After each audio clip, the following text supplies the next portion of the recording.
বাড়িতে smart meter বসানোর বিরুদ্ধে এবং গতকাল বিকাশ ভবন অভিযান ঘিরে পুলিশ অত্যাচারের বিরুদ্ধে ডেপুটেশন কর্মসূচি এবং বিক্ষোভ মিছিল কাঁচরাপাড়া সিপিআইএম এরিয়া কমিটির। কাঁচরাপাড়ায় WBA CDCL এর কার্যালয়ে ডেপুটেশন জমা দিয়ে বিক্ষোভ কর্মসূচি করলেন সিপিআইএম এর কমিটির কর্মী সমর্থকরা। পাশাপাশি গতকাল চাকরিহারাদের বিকাশ ভবন অভিযানে পুলিশি বর্বরতার বিরুদ্ধে মিছিল করলেন তারা। উপস্থিত ছিলেন সিটু নেত্রী গার্গী চ্যাটার্জি। তিনি কি জানালেন শুনুন। Bureau report, news 24 Bangla. Guard করে বলছেন 2 বছর আগেও আমার পশ্চিমবঙ্গের মুখ্যমন্ত্রী মমতা বন্দ্যোপাধ্যায় উনি স্মার্ট মিটারের বিরোধিতা করেছিলেন।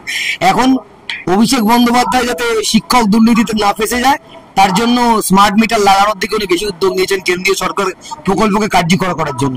এবং এই প্রকল্প হলে পরে লক্ষ লক্ষ কনজিউমার গ্রাহক তাদের অসুবিধা হবে, তারা সমস্যায় পড়বে। আমরা এটা জানাতে এসেছি এবং গ্রাহকের কাছে এটা অপশনাল। আমি চাইলে আমার বাড়িতে স্মার্ট মিটার বসাবো, নাহলে বসাবো না। এবার যাবে যখন ঘাট ধাক্কা খাবে সেটা বলে এলাম। এই যে আমরা দেখতে পাচ্ছি স্মার্ট মিটার যদি বসে তাহলে কি বেসরকারি তাহলে যারা স্টাফ করছে তাদের সব চাকরি চলে যাবে, বুঝতে পারছে না, সব চাকরি চলে যাবে। উনি তর্ক করছেন বোকার বোকার। ওনার জানেন উনি কারা বসাতে আসবে, তাও জানেন না। উনি কারা বসাতে আসবে স্মার্ট মিটার তাও উনি জানেন না, কোন কন্ট্রাক্টর হবে তাও উনি জানেন। উনি বেকার বেকার দালালি করছেন। স্মার্ট মিটার কি আমি রাজি হলাম না, স্মার্ট মিটার কি বসানো যেতে পারে না? আমি আপনাকে বলছি বিদ্যুৎ আইনে বসানো যেতে পারে না, ঠিক আছে? জোর জবরদস্তি আপনার অধিকার আছে, আপনি বসাবেন না, কিচ্ছু করতে পারবে না। 2003-এর বিদ্যুতের যে আইন তাতেই আছে, কিছু করতে পারবে না। এই অফিস থেকে যদি যায় স্মার্ট মিটার, এই অফিস থেকে কেউ যাবে না, কিছু দালাল কন্ট্রাক্টরের লোক যাচ্ছে, এরা কেউ যাবে না। এটা কেউ জানে না যে কারা বসাবে। তাদের বিরুদ্ধে কিভাবে অভিযোগ করা যায়? অভিযোগ করার দরকার নেই। আমি বলবো আমি আর এই যে মিটারটা আছে ওটাই থাক, তাহলেই হয়ে গেল। না, থানা অভিযোগ করা যেতে পারে না, থানা অভিযোগ কেন করতে যাবো? আমি বলবো বসাবো না। থানাকে এরা বলবে যে আমরা বসাতে চাই, আমরা বলবো দেশের আইন দেখো যে আমি বসাতে বাধ্য কিনা, এটা দেখাতে পারবে না। এটা হচ্ছে total smart meter, total expenditure smart meter. এটাতে প্রিপেড, আগে আপনার বিল আসতো, আপনি বিল দিতেন, এখন আপনাকে টাকা ভরতে হবে। যেমন ভাবে মোবাইল কোম্পানিগুলো মনোপলি করছে, এরা সেভাবে মনোপলি করবে। আপনার সকাল দুপুর রাত্রি আলাদা আলাদা ট্যারিফ হবে।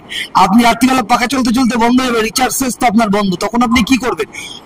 গ্রাহকের অসম্ভব অসুবিধার মধ্যে পড়বে গ্রাহক, সেই জন্য আমরা প্রতিবাদ করছি। না, উনি দালালি করছেন, খারাপ কথা বললাম, দালালি করছেন, ঠিক আছে?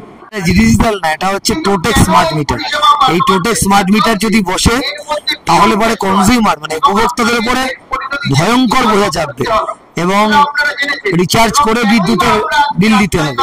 এবং এর ফলে সাধারণ মধ্যবিত্ত নিম্নবিত্ত মানুষের ব্যবহারের থেকে হাতের বাইরে চলে যাবে। ফলে এই টোটেক স্মার্ট মিটার বসানোর আমরা বিরোধিতা করছি। আচ্ছা দিদি, বিভিন্ন জায়গায় বসাবার চেষ্টা হচ্ছে, কোনো বাধাপ্রাপ্ত হচ্ছে নিতে গিয়ে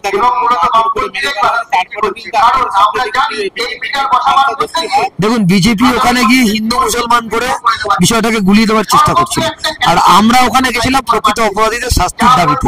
এবং আমরা মনে করি প্রকৃত অপরাধীর শাস্তির জন্য লড়াই করা উচিত। বিজেপি এসেছিল তৃণমূলের সুবিধা করে দেওয়া উচিত।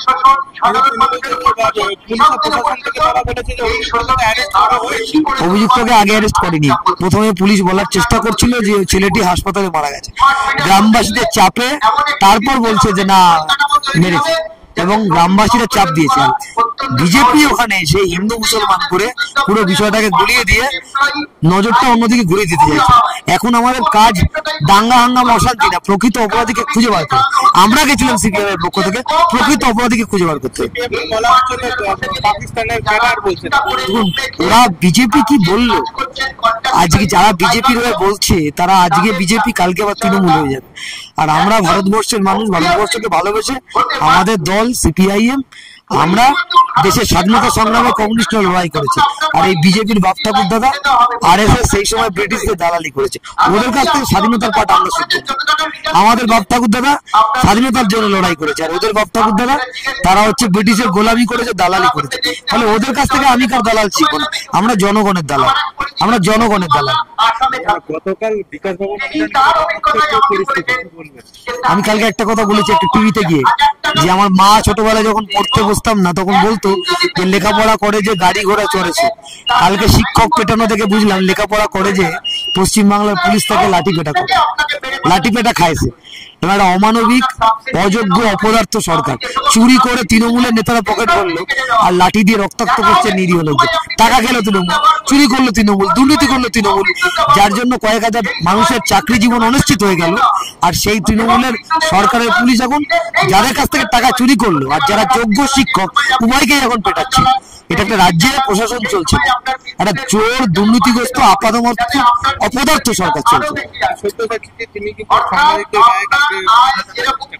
এই যে বললাম সকালবেলা যা ঘটনা, তাই এরা তো কখন কোন পার্টিতে থাকবে ঠিক নেই। এখন প্রমাণ দিচ্ছে দিদির কাছে যে আমি কত বড় তৃণমূল। কদিন আগেও বিজেপি ছিল, এখন দিদিকে প্রমাণ দিচ্ছে।